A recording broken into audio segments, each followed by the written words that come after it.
नमस्ते इंडिया।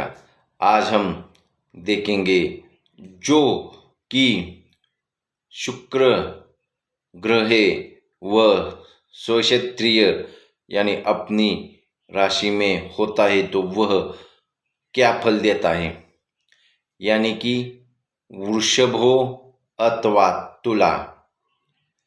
इस राशि में जब शुक्र होता है तो वह विचारवान हो, विचार ज़्यादा से ज़्यादा अच्छे वह करने लगता है, स्वतंत्र प्रवृत्ति का होता है और धनी और धनवान या समृद्धिवान होता है।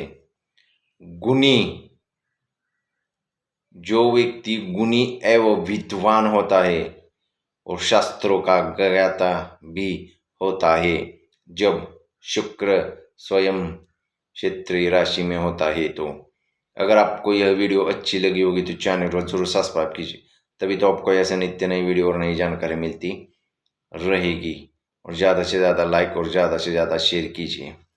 धन्यवाद।